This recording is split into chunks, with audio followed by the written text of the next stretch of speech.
ধর্মনগর উপনির্বাচনে বিজেপির প্রার্থী হিসেবে জহর চক্রবর্তীকে ঘোষণা। প্রার্থী ঘোষণায় কর্মী সমর্থকদের মধ্যে ব্যাপক উৎসাহ লক্ষ্য করা গেছে। ধর্মনগর উপনির্বাচনে কংগ্রেস চয়ন ভট্টাচার্যকে প্রার্থী ঘোষণা করেছে। প্রার্থী ঘোষণার পর সংগঠনের মধ্যে তৎপরতা বেড়েছে। উপনির্বাচনে মনোনয়নপত্র জমা দিল বাম প্রার্থী। বহু কর্মী সমর্থকদেরকে সঙ্গে নিয়ে রিটার্নিং অফিসারের কাছে জমা দেন মনোনয়ন। প্রবল ঝড় ও শিলাবৃষ্টিতে উত্তর ত্রিপুরার ধর্মনগরে ব্যাপক ক্ষতি, বিদ্যুৎ ও ইন্টারনেট পরিষেবা ব্যাহত, ভোগান্তিতে স্থানীয় মানুষ। অসম বাংলা সীমান্তে আগ্নেয়াস্ত্র সহ 3 যুবককে গ্রেপ্তার, পুলিশ রিমান্ড চেয়ে আদালতে সোপর্দ করা হয়েছে ধৃতদের। অসমে 88 আসনে প্রার্থী ঘোষণা করল বিজেপি। জালুকবাড়িতে মুখ্যমন্ত্রী হিমন্ত, দিশপুরে কংগ্রেস প্রার্থী নিয়ে চর্চা। মার্গেরিটা কেন্দ্র থেকে প্রার্থী পদ প্রত্যাহার করলেন প্রতীক বরদলৈ। দলীয় বিভ্রান্তি এড়াতে এই সিদ্ধান্ত, কংগ্রেসে থাকার বার্তা তাঁর। গত 10 বছরে ইচ্ছাকৃতভাবে ঋণ খেলাপির সংখ্যা বেড়েছে বলে জানিয়েছে কেন্দ্র। সংসদে বকেয়া ঋণের পরিমাণ বৃদ্ধির তথ্য তুলে ধরলেন অর্থমন্ত্রী। যুদ্ধ পরিস্থিতির প্রভাবে শেয়ার বাজারে বড় পতন, তেলের দাম বৃদ্ধিতে সেন্সেক্স ও নিফটি নিম্নমুখী, চিন্তায় বিনিয়োগকারীরা। আইপিএল এর আগে নতুন স্টেডিয়ামে ঘোষণা দিল কেকেআর। আগামী অলিম্পিকে সেই স্টেডিয়ামে খেলা হতে পারে বলেও জল্পনা। ধর্মনগর বিধানসভার উপনির্বাচনে প্রার্থী ঘোষণা করল বিজেপি। ধর্মনগর বিধানসভা উপনির্বাচনে বিজেপির প্রার্থী জহর চক্রবর্তী। প্রার্থী জহর চক্রবর্তীকে নিয়ে ময়দানে প্রচারে ঝাঁপালো বিজেপি। প্রার্থী জহর চক্রবর্তীকে নিয়ে বিজেপি কর্মী সমর্থকদের বাড়ি বাড়ি প্রচার শুরু। উপনির্বাচনে জয়ের ব্যাপারে আত্মবিশ্বাসে বিজেপি প্রার্থী জহর চক্রবর্তী। বিশালগড় থানা এলাকায় চোর চক্রের উপদ্রব বৃদ্ধিতে উদ্বেগ। বিশালগড় নিউ মার্কেটে রাতের আধারে একাধিক দোকানে দুঃসাহসিক চুরি। চোর চক্রের পান্ডারা নগদ অর্থসহ মূল্যবান সামগ্রী হাতিয়ে চম্পট দেয়। বিশালগড় নিউ মার্কেটে এক রাতে 8টি দোকানে চুরির ঘটনায় উদ্বিগ্ন ব্যবসায়ী মহল। বিশালগড় থানার নাকের ডগায় নিউ মার্কেটে চুরির ঘটনায় পুলিশের ভূমিকায় উঠছে একাধিক প্রশ্ন। আসন্ন ঈদ উল ফিতর উৎসব উপলক্ষে কদমতলাস্থিত জুলাইবাড়ি যুব সংকল্প ক্লাবের মানবিক উদ্যোগ। জুলাইবাড়ি যুব সংকল্প ক্লাবের উদ্যোগে দুস্থদের মধ্যে বস্ত্র ও খাদ্য সামগ্রী বিতরণ। ঈদ উৎসবকে সামনে রেখে জুলাইবাড়ি যুব সংকল্প ক্লাবের মানবিক দৃষ্টান্ত, সচেতন মহলের ভূয়সী প্রশংসা। ন্যাশনাল কাউন্সিল ফর টিচার এডুকেশনের উদ্যোগে জাতীয় শিক্ষানীতি 2020 শীর্ষক কর্মশালা অনুষ্ঠিত। প্রজ্ঞাভবনে অনুষ্ঠিত জাতীয় শিক্ষানীতি 2020 শীর্ষক কর্মশালার উদ্বোধন করেন রাজ্যপাল Indra Sena Reddy Nallu. Institute of advance studies in এডুকেশনের উদ্যোগে দেশব্যাপী এনপিএসপি ও এমএম বাস্তবায়নের জন্য অংশীজনের সক্ষমতা বৃদ্ধির জন্য এই কর্মশালার আয়োজন করা হয়। সরকারি শূন্য পদে নিয়োগের দাবিতে সরব টেট উত্তীর্ণরা। নিয়োগের দাবিতে রাজধানী সিটি সেন্টারের সামনে টেট উত্তীর্ণদের বিক্ষোভ প্রদর্শন। ওএনজিসিতে তপশিলীদের কল্যাণে উপকরণ বিতরণ।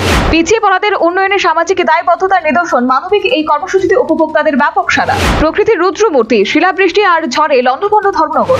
অন্ধকার ও বিচ্ছিন্নতায় কাটছে বিভীষিকাময় প্রহর কেটেছে ধর্মনগরে। ঝড় শিলার দাপটে বিপর্যস্ত উত্তর ত্রিপুরা। বিদ্যুৎহীন ধর্মনগরে ইন্টারনেট পরিষেবাও অমিল, চরমে ভোগান্তি।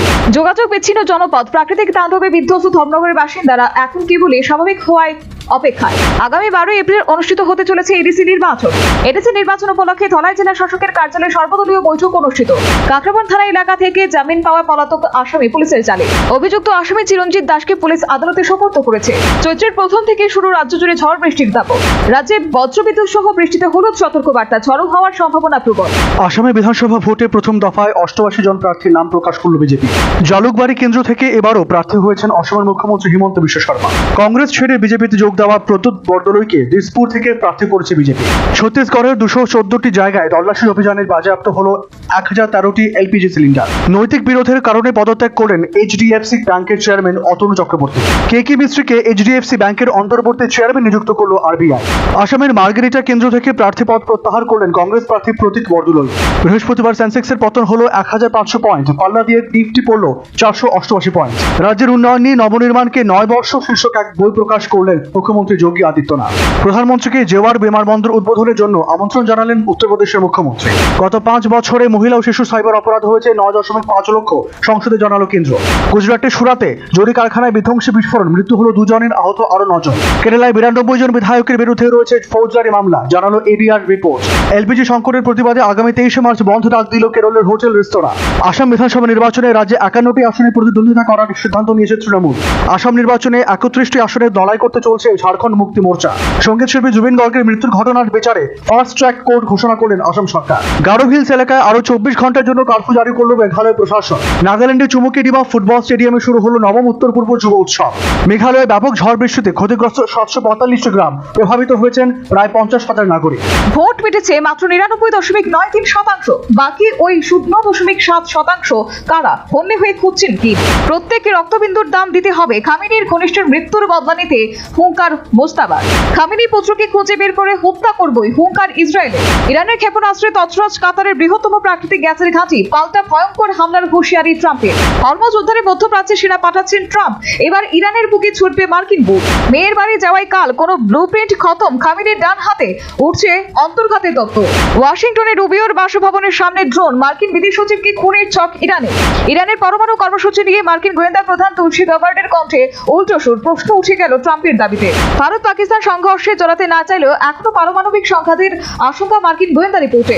অবতরণের সময় নিয়ন্ত্রণ হারিয়ে দুটুকরো হলো হেলিকপ্টার। যাত্রী ছিলেন 5 জন। নেপালে পাহাড়ি গ্রামে দুর্ঘটনা। লারিজানের হত্যার পরে ইরানের সম্পূর্ণ হ্রাস এখন কট্টরপন্থীদের হাতে। যুদ্ধ থামাতে কূটনৈতিক আলোচনা কার সঙ্গে করবেন ট্রাম্প? যুদ্ধের আবহে রাশিয়া থেকে আরও তেল কিনছে ভারত। চীনে যাওয়ার পথে অভিমুখ বদলালো মস্কোর জাহাজ। কর্মক্ষমতা হারিয়েছে জেরাল্ড ফোর্ড। অগ্নিকাণ্ডের শিকার মার্কিন বিমান ঘাঁটে যুদ্ধজাহাজকে পাঠানো হচ্ছে গ্রিসে। পশ্চিম এশিয়ার বিভিন্ন দেশে ইরানের নিশানায় তেল শোধনাগারগুলি। কুয়েতে জোড়া হানা, সৌদি আরবেও হামলা। আমেরিকাকে কিছু না জানিয়ে ইরানের প্রাকৃতিক গ্যাস ঘাঁটিতে ইসরায়েল হামলা করেছে বলে জানিয়েছে ট্রাম্প। ফের ইরানের পাশে থাকার বার্তা চীনে। পুলিশ হত্যার দায়ে 3 জনের মৃত্যুর কারাদণ্ড কার্যকর করলো ইরান। শুধু জ্বালানি নয়, ইরান যুদ্ধে বৈশ্বিক খাদ্য সংকট তৈরির আশঙ্কা। সৌদি আরবের সমরেভ তেল শোধনাগারে ড্রোন বিধ্বস্ত। পাকিস্তানে যুক্তরাষ্ট্রে আঘাত হানতে সক্ষম ক্ষেপণাস্ত্র তৈরি করছে দাবি তুলসী গাবার্ডে।